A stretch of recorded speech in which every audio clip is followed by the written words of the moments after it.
नमः शिवाय गुरवे सच्चिदानन्दमूर्तये निष्प्रपञ्चाय शान्ताय निरालम्बाय तेजसे। हरिओम प्रभु जी। आज के इस प्रश्न परिषद में आप सबका स्वागत है।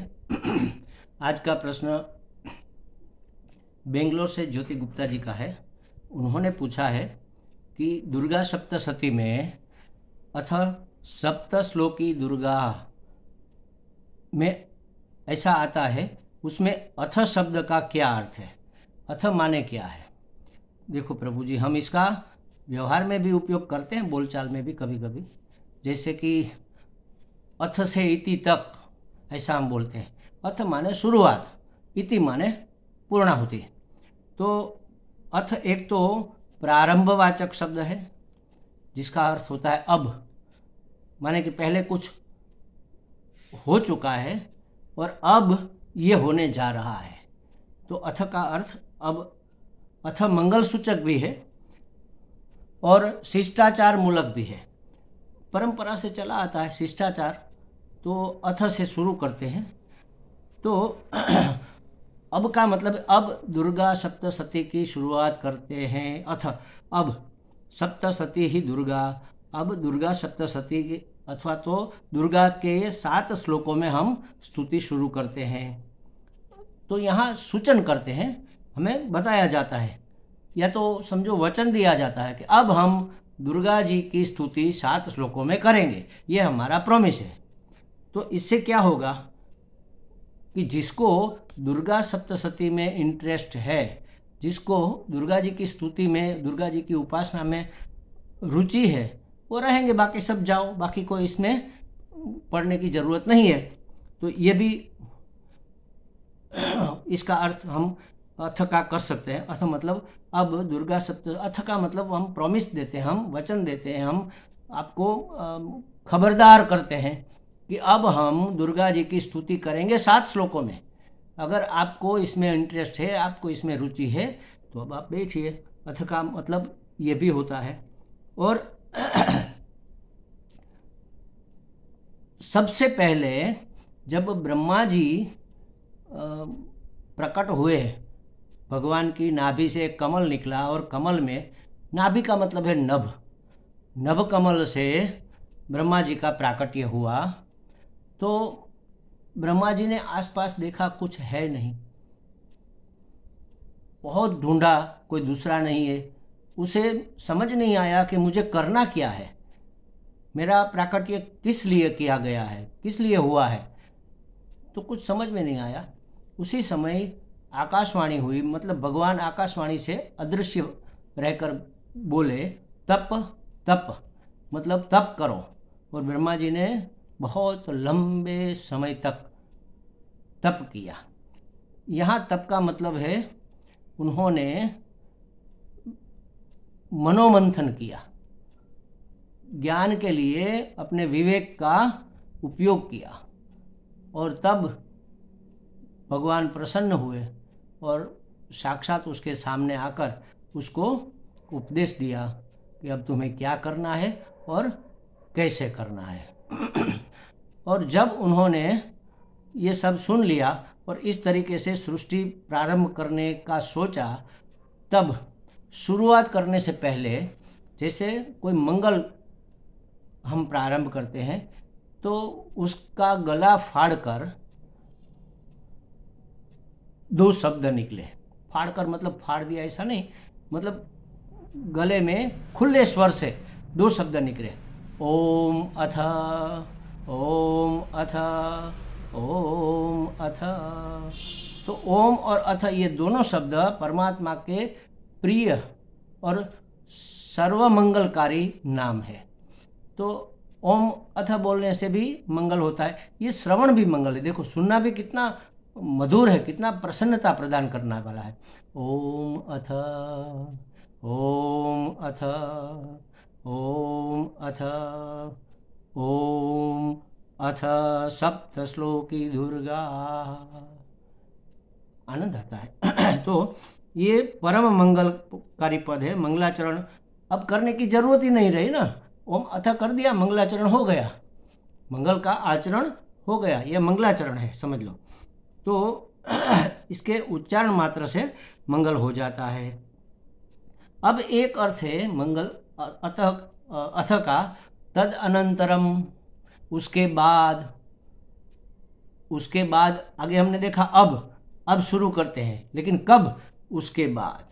आगे ये हो जाना चाहिए, जैसे कि आपने प्रयत्न कर लिया समझने का, सुनने का, कुछ बातें पल्ले पड़ी कुछ नहीं पड़ी, लेकिन आपको इतना समझ में आ गया कि एक शक्ति है जो सर्वशक्तिमान है, जो सर्वश्रेष्ठ है, उस शक्ति के शरण हमें जाना चाहिए, उसकी उपासना हमें करनी चाहिए।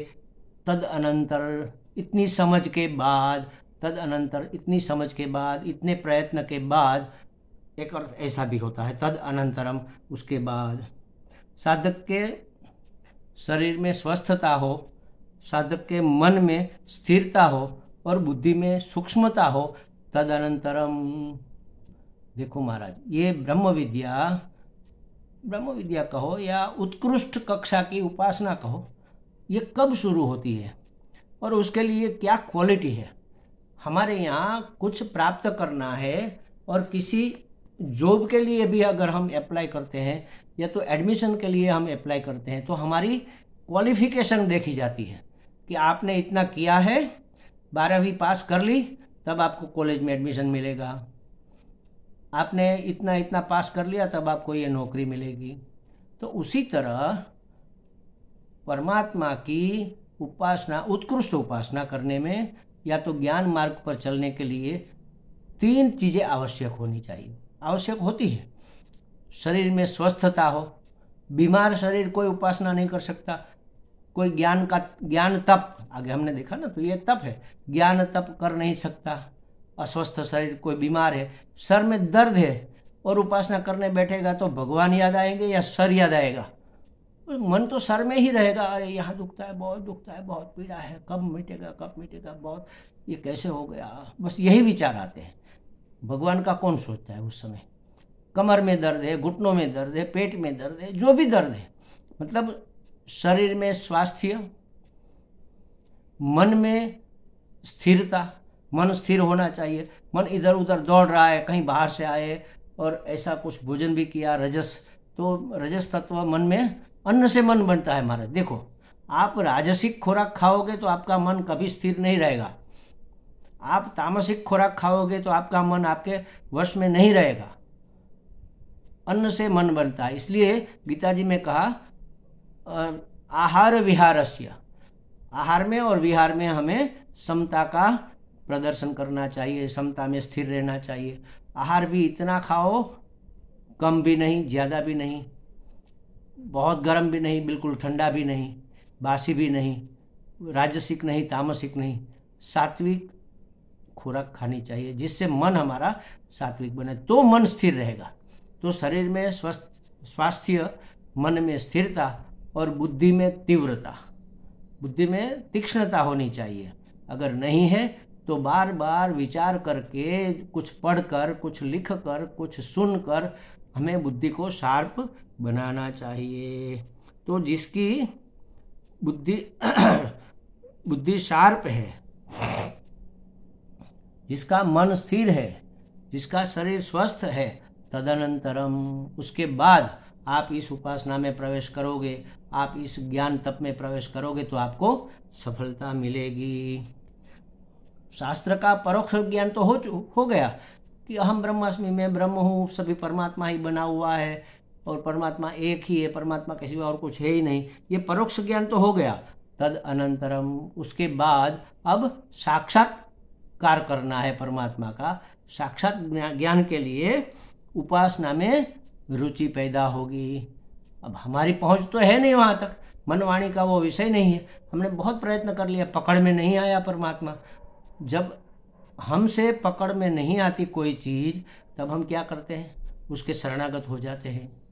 तो अब परमात्मा की शरणागति में आपको रुचि होगी, आपके प्रयत्न पूरे हो गए, अब आपको रुचि होगी। तद अनंतरम, और सब प्रयत्न कर चुके हैं, लेकिन हमारी कुछ चली नहीं।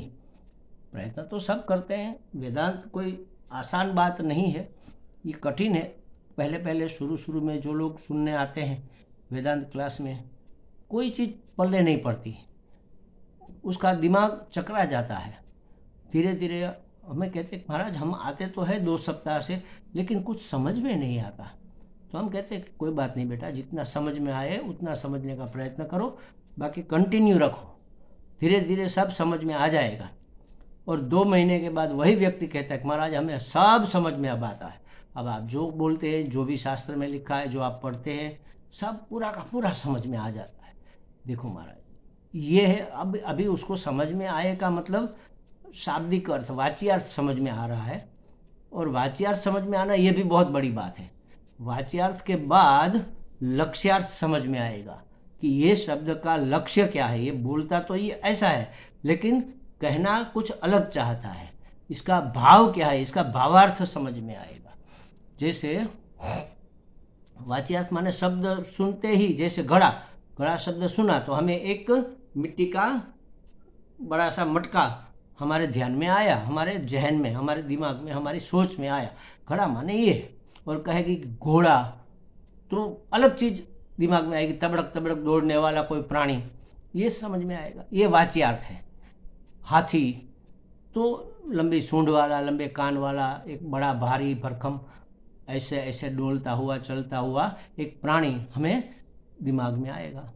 तो एक बार ये मैंने कहा भी है अगले एपिसोड में भी कहीं पर, 4 मित्रों ने सोचा कि चलो कहीं घूमने जाते हैं, आज छुट्टी का दिन है। तो सब ने तय किया चलो 5 बजे इस गली के नुक्कड़ पर हम सब इकट्ठा होंगे और वहाँ से निकलेंगे, 5 बजे जरूर आ जाना। सब ने कहा ठीक है। तो एक मित्र आया, दूसरा आया, तीसरा आया, चौथा आ नहीं रहा। सब लोग देख रहे गली में इधर उधर कि वो उसका घर तो अंत में आ रहा है कि नहीं आ रहा, आ रहा कि नहीं आ रहा। और उसी वक्त एक मित्र बोला देखो हाथी आ रहा है। तो वहां से एक चाचा जी निकल रहे थे, उसने सुना हाथी आ रहा है, इधर उधर देखा कहीं हाथी दिख नहीं रहा है, ये बच्चे क्या बातें कर रहे हैं, हाथी आ रहा, हाथी तो है नहीं।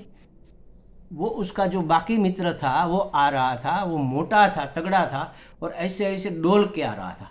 तो उन लोगों ने उसका नाम हाथी रख दिया था।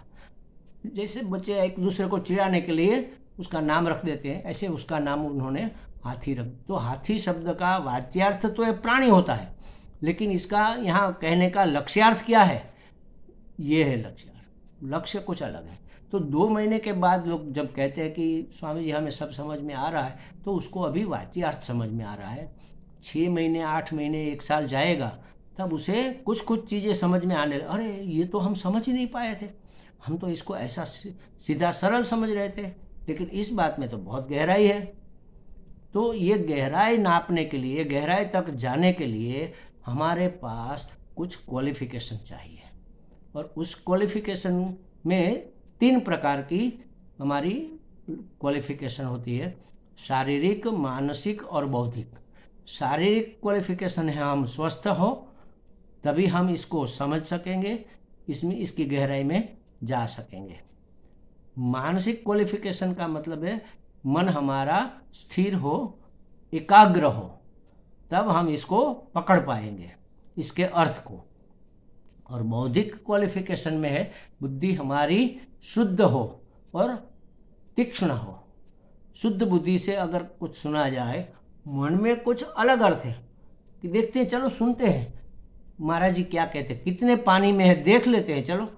तो उसको नापने के लिए अगर आप गए ऐसी दुर्बुद्धि लेकर, तो फिर आपको वो बातें पकड़ में नहीं आएगी जो शास्त्र कहना चाहता है, या तो जो संत कहना चाहते हैं, ये बातें समझ में नहीं आएगी। तो इसके लिए आपको शुद्ध बुद्धि से और शार्प बुद्धि से ये सुनना पड़ेगा। बुद्धि के तो कई दोष है, मन के भी कई दोष है, शरीर के भी कई दोष है। एक शब्द में कहे तो शुद्ध और पवित्र तन, मन और बुद्धि से इस शास्त्र को सुनना चाहिए। तन, मन और पवित्र बुद्धि, तन शुद्धि, मन शुद्धि, बुद्धि शुद्धि करके तदनंतरम अथ। अब सुनो, अब दुर्गा सप्तशती का पाठ करो उसके शब्दों का अर्थ पकड़ो, उसके अर्थ का अनुसंधान करो और माँ की उपासना करो, तो आपको फल जरूर मिलेगा। यहाँ अथ का अर्थ यही है। हमें लगता है ज्योति जी की समझ में बातें आ गई होगी। हरि ओम।